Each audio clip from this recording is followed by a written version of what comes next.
Hi guys எல்லாருக்கும் good afternoon. எல்லாரும் என்ன பண்ணிக்கிட்டு இருக்கிறீங்க? என்ன அப்படின்னு சொல்லி பார்த்தீங்கன்னா, பாலா இப்போ தான் வந்து ஃபோன் பண்ணான். ஃபோன் பண்ணப்ப நான் ரொம்ப பேச மாட்டேன். ஒரு சில 1, 2 வார்த்தை தான் பேசுவேன். நானா இன்னைக்கு பேசினேன். இந்த மாரி திலீப்பாவோட ரேங்க் கார்டுல வந்து நீ கையெழுத்து போட்டிருக்கியாடா? அப்படின்னு கேட்டேன். ஏன் அப்புறம் 11த் படிக்கும்போது பூரா நான் தானே போய் போட்டேன். நீ எங்க போய் கையெழுத்து போட்ட? எங்க பேரண்ட்ஸ் மீட்டிங் நீ முதல்ல அட்டெண்ட் பண்ணியிருக்க? இல்ல எப்ப போய் நீ ஹாஸ்டல்ல அவங்கள பார்த்த? அவங்க தானே வீட்டுக்கு வருவாங்க அப்படின்னு சொல்லி சொன்னேன். சரி நீ கையெழுத்து போட்டியா போடலையா அதை மட்டும் சொல்லுடா அப்படின்னு சொல்லி சொன்னதுக்கு நான் போட்டிருக்கேன் அப்படின்னு சொல்லி சொன்னா. இதை ஏன் நான் சொல்றேன்னா, நேத்து காலையில வீடியோல பேசுற கூட நான் மறந்துட்டேன். இந்த ரேங்க் கார்டு மாற்றேன் எனக்கு ஞாபகம் இல்லை. வீட்டு வேலை பார்த்தனால எனக்கு கொஞ்சம் உடம்பு முடியல. என்னை பார்த்தீங்கன்னாலே தெரியும், கொஞ்சம் உடம்பு முடியலங்கிறனால மறந்துட்டேன். சரின்னு சொல்லிட்டு இப்பதான் வந்து என்ன பண்ணிருக்கேன், அவங்க டீச்சர் கூட ஃபோன் பண்ணேன் அந்த ரேங்க் கார்டு அனுப்ப சொல்லி. இப்ப நான் என்ன சொல்ல வரேன் அப்படின்னா, பொண்டாட்டின்னு சொல்லி எவன் பொண்டாட்டியவே ஓ பொண்டாட்டி ஓ பொண்டாட்டி ஓ பொண்டாட்டிங்கிற அதுக்குரிய கவர்மெண்ட் கொடுத்த ஆதாரம் எதுவுமே உங்ககிட்ட இப்ப வரைக்கும் கிடையாது. அதாவது நீ தான் புருஷங்கிறதோ இல்ல அவ தான் உன் பொண்டாட்டிங்கிறதா. அவ இன்சியலே வந்து என்ன இன்சியல் போடுறா, ஆதார் கார்டுல வந்து ஏ ஆனந்துன்னு இருக்குது. ஆனந்துக்கு என்ன வரணும், ஏ வரணும். ஆனா எஸ்ன்னு சொல்லி ஓ இன்சியல போடுறா. முதல்ல நீ தான் புருஷங்கிறதுக்கு எதுவுமே கிடையாது. நாங்க கோயிலுக்கு பின்னாடி தாலி கட்டினாலும் கோயிலுக்கு முன்னாடி தாலி கட்டினாலும் யாருமே இல்லாம நான் சவுத்துக்குள்ள தாலி கட்டிட்டாலும் நாங்க புருஷன் பொண்டாட்டி எங்களுக்கு தீபா கோகுல் தான் பிள்ளைங்கிறதுக்கு கவர்மெண்ட் கொடுத்த எல்லா ஐடி ப்ரூஃபும் எங்கள்கிட்ட இருக்கு. எல்லா ஆதாரங்களும் என்கிட்ட இருக்கு. நாளைக்கு அவன் எனக்கு புருஷனே இல்ல, என் பொண்டாட்டியே இல்ல, என் பிள்ளைய இல்லைனாலும் செல்லாது. ஏன்னா சட்டப்படி நான் பொண்டாட்டி, சட்டப்படி அவன் புருஷன், சட்டப்படி எங்க பிள்ளைங்க அப்படிங்கிறதுக்கான எல்லாமே என்கிட்ட இருக்கு. நீ வந்து கல்யாணம் பண்ணி போட்டா எடுத்தியா, கல்யாணம் பண்ண போட்டா எடுத்தியான்னு சொல்லி கேக்குறியே. நீ முதல்ல 3 புள்ள பெத்த மாதிரி தானே போட்டா எடுத்திருக்க. ஏன் ஊர்ல வளாப்பு போடுறப்பெல்லாம் போட்டா எடுக்க மாட்டாங்களா? தாலி கட்டுறப்பெல்லாம் போட்டா எடுக்க மாட்டாங்களா? நீ ஏன் ஆனந்த பொண்டாட்டியை தள்ளிக்கிட்டு வந்து வச்சு தானே குடும்பம் நடத்திட்டு இருக்க? ஆதாரம் கேட்கறவன் இப்போ வரைக்கும் அவ பொண்டாட்டியான்னு சொல்லி போடுன்னு சொல்லி இது வரைக்கும் போட்டிருக்கியா? நான் பாலா புருஷங்கிறதுக்கு பல ஆதாரத்தை நான் அவங்கள்ட்ட காமிச்சிட்டேன். 2வது கவர்மெண்டோட ஐடி ப்ரூஃபை காமிச்சாலே அது ஆட்டோமேட்டிக்கா அந்த வீடியோ டெலீட் ஆயிடுது. ரேஷன் கார்டு பின்புறத்தை கூட நான் காமிச்சிட்டேன். புரியுதா? இதை விட என்ன உனக்கு காட்டணும்? இப்போ வரைக்கும் எங்களுக்கு ரேஷன் கார்டுல எங்க 4 பேர் இருக்கிறத உங்களுக்கு கண் கூட நான் காமிச்சிட்டேன்.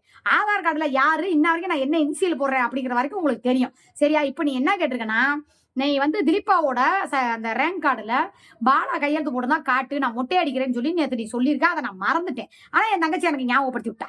அக்கா இந்த மாதிரி ரேங்க் கார்டு சொல்லியிருந்தாரே மறந்துட்டியா அப்படின்னு சொல்லி சொன்னா. தெரியலடி மறந்துட்டே அப்படின்னு சொன்னேன். அதனால நான் என்ன பண்றேன் அப்படின்னா, பாலா கிட்ட பேசி முடிச்சிட்டேன். என்கிட்ட கூட அது இருக்குதான் நான் பாக்குறேன் இரு, ஒரு போட்டோ வச்சிருந்தேன் இருக்கான்னு பாக்குறேன் இரு, இல்லைன்னா ஸ்கூல்ல பேசுறேன், இல்லைன்னா நீயே டீச்சரை பேசு, ஏன்னா அவங்க உனக்கு அனுப்புனா நீ கூட பத்திரமா வச்சுக்கோ, என்கிட்ட கூட தொலைச்சு விடுவேன் இருந்துச்சு. ஆனா இல்ல அந்த போனை அதோட போயிடுச்சுன்னு நினைக்கிறேன்னு சொல்லி பேசினேன். அதனாலே நான் இப்ப டீச்சருக்கு கூப்பிட்டேன். சாப்பாடு டைம்னு நினைக்கிறேன் 2 மணிக்கு. சரியா? நான் என்ன பண்றேன்னா 9 மணிக்கு திலீப்பாவோட ரேங்க் கார்டுல பாலவ நான் என் கையெழுத்து போட்டதை நான் காட்டுறேன். பழைய ரேங்க் கார்டு தான். அதனால ஒரு பிரச்சனையும் கிடையாது. ஏன்னா இப்ப இருக்கிற ரேங்க் கார்டுல வந்து நாங்க யாருமே போய் கையெழுத்து போடல. நேத்து கூட முந்தா நாள் கூட கூப்பிட்டேன். போடா பரீட்சை முடிஞ்சிருச்சு, கையெழுத்து போடணும், ஒண்ணு நான் போடணும் இல்ல நீ போடணும்டா அப்படின்னு சொன்னேன். அப்ப நான் 11th படிக்கும்போது கையெழுத்து நீ தானடா போட்ட, நல்லா ஞாபகம் இருக்கானே, நீ பெத்த பிள்ளைக்கு கையெழுத்து போட்டது எனக்கு தெரியாதா? இல்ல அப்படின்னு நான் சொன்னேன். திலீப்பாதும் போட்டானா, அந்த திருட்டு வேலையை வேணா அந்த கோவிலுங்கிறவன் பார்ப்பேன். திலீப்பாக்கு அந்த அளவுக்குலாம் சூதுவன தெரியாது. நான் தான் போட்டேன்னு சொல்லி அவன் எழுத்து எனக்கு நல்லா தெரியும். அவனோட ஒரிஜினல் சைன் எப்படி இருக்கும், திருப்பி இங்கிலீஷ்ல அவன் சைன் போடும்போது எப்படி இருக்கும், தமிழ்ல சைன் எப்படி இருக்கும் அப்படிங்கிறது எனக்கு தெரியும். அதுல நீங்க பாத்தீங்கன்னாலே தெரியும் அவன் எப்படி போட்டிருக்கேன் அப்படின்ட்டு. அதனால என்ன பண்றேன்னா, இன்னைக்கு நைட்டு 9 மணி லைவ்ல கண்டிப்பா அந்த ரேங்க் கார்டுக்கு முடிஞ்சால் சாயங்காலத்துக்குள்ள டீச்சர் எனக்கு அனுப்பி, ஏன்னா அவங்க எடுத்து தான் அனுப்பணும். அப்படிங்கும்போது அதை எடுத்து எனக்கு அனுப்பிட்டாங்கன்னா நான் கம்யூனிட்டி போஸ்ட்ல உங்களுக்கு போட்டுறேன். மொட்டை நாளை காலைல 10 மணி லைவ்ல மொட்டையை அடிச்சுட்டு உங்க மாமா உட்காரணும். இல்லைன்னா வாயில என்னென்ன தோணுதோ எல்லாத்தையும் நீங்க கேளுங்க. ஏன்னா நான் வந்து எதையுமே அவசரப்பட்டு வாயை விட மாட்டேன். நீ எப்படி அவன் போய் கையெழுத்து போடல அப்படின்னு எப்படி சொல்ல போச்சு? ஒரு பிள்ளைக்கு ஒரு அப்பன் தான் கையெழுத்து போடணும், ஒரு பொண்டாட்டிங்கிறவளுக்கு புருஷன் தான் கையெழுத்து போடணும். ஒன்ன மாதிரியே எப்படி ஆபரேஷனுக்கு ஒரு புருஷன் கையெழுத்து, ஆதார் கார்டுக்கு ஒரு புருஷன் கையெழுத்து, அதுக்கப்புறம் அவுத்து காட்டுறதுக்கு ஒரு புருஷன், புள்ள பக்கம் ஒரு புருஷன், கரிமீன் ஒரு புருஷன், இப்ப கப்பையை பிறந்து காட்டுற ஒரு புருஷங்கிற மாதிரி எல்லாருமே நினைச்சுக்கிறாங்களா? நான் 1000 இருந்தாலுமே அவன் தான் புருஷங்கிறதுக்கு அவனும் இப்ப வரைக்கும் என் பொண்டாட்டி தாங்கிறதுக்கு எந்த மறுதலும் இல்ல. நான் அவன் என் புருஷன் தாங்கிறதுக்கு எந்த மறுதலும் இல்ல. நீ வேணா அடுத்த புருஷனா இருக்கலாம். அது இவ புருஷன் இல்ல, எவ புருஷன் தெரியல. நான் என்ன சொல்றேன், நான் வள குளோ குளோன்னு பேசுறதுக்குலாம் எனக்கு விருப்பம் கிடையாது. நான் என்ன சொல்றேன், ரேங்க் கார்டை 9 மணிக்கு காட்டுறேன். சரியா? காட்டின ஒட்டி நீ நான் இல்ல, நான் இதை பண்ண மாட்டேன் அதை பண்ண மாட்டேன், இந்த கொடைக்கானல் போகலான்னு சொல்லி காலையில வீடியோலாம் நீ போட்டுருக்க. யாரை கேட்டு முதல்ல கொடைக்கானல் போறதுக்கு நீ பிளான் போட்டிருக்க? நேற்று உட்காந்துக்கிட்டு அவ்வளவு தூரம் வந்து மனசை வந்து இது பண்ற மாதிரி பேசி விட்டுட்டு இன்னைக்கு உட்காந்து நான் கொடைக்கானல் போறேன் வெள்ளிக்கிழமை அப்படிங்கிறியா? உன் கூட கொடைக்கானல் வர்றதுக்கு நான் என்ன ரெடியா இருக்கேனா? 2வது வந்து நாங்க வந்து ஏதோ முக்கியமா கலந்துரையாடுவோம், இல்ல முக்கியமா ஏதாவது பேசிட்டு இருக்கும்போது பப்புவை பார்த்தா பப்பு தொந்தரவா இருக்கான். இப்ப நான் உன் கூட வர்றேன், பப்புவை கூடவே எங்கேயா விட்டுட்டு வா அப்படின்னு சொல்லி இப்ப நான் துணிமணி அழிக்கிட்டு ரெடியா இருக்கேன். உன் கூட நான் எங்கேயுமே வர்றதுக்கு நான் தயாராகவே முதல்ல கிடையாது. நான் வர்றதுக்கு விருப்பமும் கிடையாது. வீட்டுக்குள்ள இருக்கியா, சோறாக்குறமா, திங்கிறமா, வீடியோ போடுறோமா, போறோமா, வர்றோமா அதோட வச்சுக்கணும். இந்த இனிமே குற்றாலம் போறோம், ஊட்டி போறோம், கொடைக்கானல் போற அளவுக்குலாம் என் அம்மன் ஜல்லி கிடையாது. புரியுதா? நயா பிசா கிடையாது. சம்பளம் வந்ததும் தெரியல, போனதும் தெரியல. இருக்கிற கடன் கப்பிய கட்டுறதுக்கே என்னால முடியல. இந்த ரூ. 10 கவரிங் தோடு போட்டுக்கிட்டு இருக்கேன். உனக்கு வந்து கொடைக்கானல் கேக்குது. கொடைக்கானலுக்கு முதல்ல துட்டு வச்சிருக்கியா? எல்லாரும் போட்டாங்களே 10 சட்டை 20 சட்டைன்னு எடுத்து போட்டியே. உன் பிறந்த நாளைக்கு கூட நான் வெறும் 250 சுடிதார் ஒன்று போட்டுக்கிட்டு நின்னனே. எனக்கு ஒரு 1000 ரூபாய்க்கு ட்ரெஸ் எடுத்து கொடுக்குறதுக்கு உனக்கு அறிவு இல்லையா? நீ பண்ணினது எல்லாத்தையும் நான் நினப்பு வச்சுக்கிட்டு தான் இருக்கேன். உன்னகோட சேர்ந்துக்கிட்டு நான் கொடைக்கானல் வந்து ஜல்லாபம் பண்றதுக்கா? சல்லாபம் பண்ணிடுவோம். எதுக்கு கவலை பாவம்? சரியா? அதனால நான் என்ன சொல்றேன்னா, நீ ரேங்க் கார்டு பேசின விஷயத்த நான் மறந்துட்டேன். சரியா? அதனால எனக்கு ஞாபகம் வந்துச்சு. அதனால என்ன சொல்றேன், ரேங்க் கார்டை காட்டுறேன். நீ மொட்டை அடி. நீ எப்போ மொட்டை அடிக்கிறியோ நம்ம செஞ்சது தப்பு தான். நீ அடிக்கடி வந்து என்னமோ அவன் என்னமோ புருஷன் இல்லாத மாதிரியா, நான் என்னமோ புள்ளையே பெக்காத மாதிரி, நான் என்னமோ அவனுக்கே புள்ள பெக்காமன்னு நீ அடிக்கடி பேசுறேன். என்கிட்ட இருக்கிற மொத்த ஆதாரத்தையும் நான் கரெக்டா எங்க யாரு கேட்டாலும் தூக்கி போட்டுட்டு போயிட்டே இருப்பேன். இதே மாதிரி இவ உன் பொண்டாட்டி, அவங்க உன் மயங்க அப்படிங்கிறதுக்கு ஏதாவது ஆதாரம் நீ இப்போ வரைக்கும் போட்டிருக்கியா? இவ பொண்டாட்டின்னு முதல்ல நீ போட்டிருக்கியா? கேட்டா ஜமாத்துல இருக்கு. ஜமாத்துல இருக்க பேரம்பேத்தி எடுத்ததுக்கு முன்னாடி என்ன ஜமாத்து? ஏன் உனக்கு கவர்மெண்ட் எதுவுமே கொடுக்கலையா? ஏன் உங்களுக்கு ஆதார் கார்டு, ரேஷன் கார்டு எதுவுமே இல்லையா? நான் கேட்கறேன். எங்களுக்கெல்லாம் இந்த கார்டு இருக்கு. 4 பேருக்கு சாமான் கொடுப்பாங்க, வாங்கிட்டு வரேன். அதனால 9 மணி லைவ்ல கண்டிப்பா எல்லாருமே சொல்றேன். 6 மணிக்கு போய் சூர்யா 9 மணிக்கு ரேங்க் கார்டை காமிச்சு பாலா கையெழுத்து அதில் போட்டிருந்தானா, மாமா நீ என்ன பண்ண போற? மொட்டை அடிக்கலான்னு அங்கே 10 பேர் சேர்ந்து நேராக சுப்பிரமணியம் வரத்துக்கு வந்து நாங்களே மொட்டை அடிச்சு விட்ருவோம். நீ தேவையில்லாம வந்து சவால் விட்டுருக்க அப்படின்னு சொல்லி நீங்க கண்டிப்பா எல்லாருமே கேட்கணும். சரியா? 2வது நான் என்ன சொல்றேன்னா, இருங்க வர்றேன். இந்த போன்ல எடுத்துக்கிட்டு இருந்தேன், அதுக்குள்ள ஸ்டோரேஜ் ஆகி போச்சு.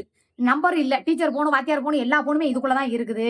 நீ வந்து தேவையில்லாம என்னை சீண்டி விட்டு எனக்கு இப்ப ஏன் யோசிக்கிறேன் அப்படின்னு சொல்லி பாத்தீங்கன்னா, சும்மா கிடந்த சங்க ஊதி கெடுத்தான் எவனோ, அந்த மாதிரி கதையா நீ தேவையில்லாம பண்ணி விட்ட வேலை. இப்ப நான் ஏன் ரொம்ப யோசிச்சு யோசிச்சு வீடியோ போடுறேங்கிறீங்களா? இல்ல, அவன் பாலா வந்து பாத்தீங்கன்னா முன்ன மாதிரி இப்ப சைலண்டா இருக்க மாட்டேங்கிறான்.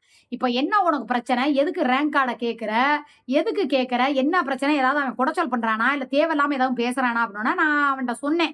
இந்த மாதிரிடா என்னமோ திருப்பா வந்து நீ பெக்கலங்கிறான், நீ அப்பனே கிடையாதுங்கிறான், நீ ரேங்க் கார்டில் கையெழுத்து போடுறேங்கிறான், ஓ இனிஷியல் வந்து இல்லங்கிறான், நீ புருஷனே இல்லைன்னு சொல்ற மாதிரி சொல்றான்டா அப்படின்னு சொன்னோன்னே அவன் ஒரு வார்த்தை 2 3 வார்த்தைகள் வந்து நிறைய அசிங்க அசிங்கமா பேசிட்டானா, அது எனக்கு மைண்டுக்குள்ள ஓடிக்கிட்டே இருக்குது. ஏன் நேர்ல வந்து அவனுக்கு நான் காட்டவா? இல்ல வேற ஏதாவது ஏன் நான் விட்டு வச்சிருக்கேன் அப்படின்னு சொல்லிட்டு அவன் எதுவும் மண்டக்கரத்துல பேசிட்டு இருக்கானா?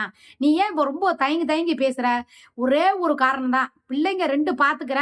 பிள்ளைங்க இருக்குதேங்கிற ஒரே காரணத்துக்காக தான் நான் விட்டுட்டு பேசாம நான் ரோட்ல நான் பிச்சைக்காரனா இருந்தாலும் பிள்ளைகளுக்காக நான் இருக்கிறேன். ரொம்ப அவன் பேசிக்கிட்டே இருக்கானா, நான் நேரா வீட்டுக்கு வந்துடுவேன்னு சொல்லிட்டு நிறைய வார்த்தை இந்த கொஞ்சம் மதத்தை சார்ந்தும் இந்த இவரை பத்தியும் வயசு இந்த வியாதி இதெல்லாம் வச்சு ரொம்ப கேவலமா திட்டினேன். ஏன்னா நான் ரேங்க் கார்டெல்லாம் போய் பேச மாட்டேன். இவன் பேசவும் அது ஒரு மாதிரியா கொண்டு போயிடுவானோ, எங்க திருப்பி இங்க வந்து எதுவும் ஏன்னா நான் நிறைய வாட்டி சொல்லியிருக்கிறது வந்து பிள்ளைங்க விஷயத்துல வந்து நீ எதுவும் பேசாத, எதுவும் பண்ணாத, பேசாம இருன்னா சும்மா இருக்க மாட்டாம இந்த ஆளை தீண்டி இருப்பான் போல இருக்கு. 2வது அவன் நேற்று இந்த வீடியோ பார்த்தானா பார்க்கலையான்னு எனக்கு தெரியல. அவன் அப்படியே ரெட்டியா இருந்த மாதிரி பையன் ரேங்க் கார்டை பத்தி நான் பேசுவேன் அப்படிங்கிற மாதிரி இருந்த மாதிரியே எனக்கு தோணுது. என்னன்னா இவன் தேவையில்லாம தேரெழுத்து தெருவில் விட போறானோ அப்படிங்கிற யோசனை தான். சரி யோசிக்கிறேன். சரிங்களா? யோசிச்சுட்டு நான் நைட்டு 9 மணி லைவ்ல கண்டிப்பா நான் திருப்பாவோட 11th ரேங்க் கார்டை வந்து யார் கையெழுத்து போட்டிருக்கா அப்படிங்கறத உங்களுக்கு நான் காட்டுறேன். இந்த ஆளை நீங்க சும்மாவே விடக்கூடாதுடா. மாப்பிள்ளையெல்லாம் உங்ககிட்ட தான் சொல்லிக்கிறீங்க. தம்பியெல்லாம் இந்த ஆளை மொட்டையை அடிக்க வைக்கிறீங்க இல்லையா? நேர்ல வந்து மொட்டையை போட வைக்கிறீங்க. சரியா? எனக்கு அப்படியே மைண்டு பூரா அவன் பேசவும் அவன் பக்கத்து அப்படியே போயிருச்சு. சரியா? தேவையில்லாத வேலையில போய் நீ இது பண்ணி விட்டு எதுக்கு இவனுக்கு இந்த வேண்டாத வேலைன்னு தெரியல. சரி போதும்டா. சரியா? நைட்டு 9 மணி லைவ்ல கண்டிப்பா நான் ரேங்க் கார்டோட வரேன். ஏன்னா டீச்சர்கிட்ட பேசணும், HM பேசணும். அப்பதான் அந்த கார்டை வந்து எனக்கு ஒரு போட்டோ எடுத்து அனுப்புவாங்க. சரிங்களா? Okay bye.